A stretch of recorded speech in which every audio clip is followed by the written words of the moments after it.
Alright, so I have got my box of art supplies in from Barnes & Noble. A friend of mine gave me a $100 gift certificate. And while some might like to order books, I am trying to downsize my hundreds and hundreds of books and turn them into ebooks. And instead I went for art supplies. So let's see what I've got.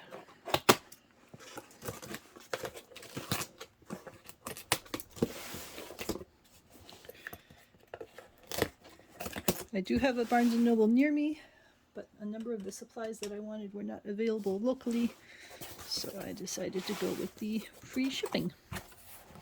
Alright, oh, nicely packed with bubble pack. Alright, first off, Rainbow Sparkle Glitter Markers. I've been doing a lot of mermaid stuff recently with mermaids, and I really like the sharp contrast, that glittery things. I've been using glittery watercolors, but these look like they might give me the same kind of impact, and to be able to do them without all of the extra equipment needed with watercolors. Similarly, Radiant Writers glitter gel pens.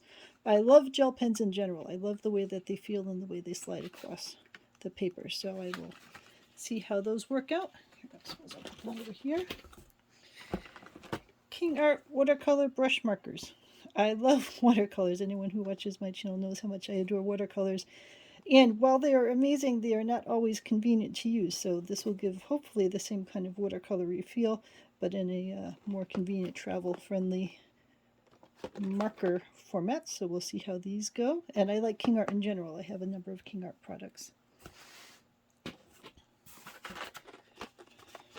Faber-Castell Metallics. Again, I'm hoping for being able to do the kinds of things I do with watercolors, but with a nice bright metallic kind of contrast. I have a number of watercolor sets that are metallics, and these look like they might give me a similar kind of feel to them. Acrylic paint markers. I do occasionally paint with acrylics, and there's a nice, the layering that you can do with acrylics on top of each other with the colors is a nice break from with watercolors where you can't really do that kind of layering quite as easily. And I like that these will work on glass, stone, plastic, ceramic, paper, wood. A lot of my friends do stone paintings, and I think it'll be a lot of fun to get some local stones and to be able to create designs on them. So we'll see how these work. And then last, classic Chinese brush painting. I have a number of Chinese and Japanese brush painting kits, the more traditional kind, but I'm intrigued because this has an instruction book and is a more modern variety, so I'm curious to see how the modern variety compares with the more traditional set that I have and what they have to say about their technique for brush painting. So we will see how this works out. It's got a lot fewer supplies than my traditional kits, but it probably has enough to get you started, so we will see how this goes. So that's what I will be reviewing and working with in the coming days.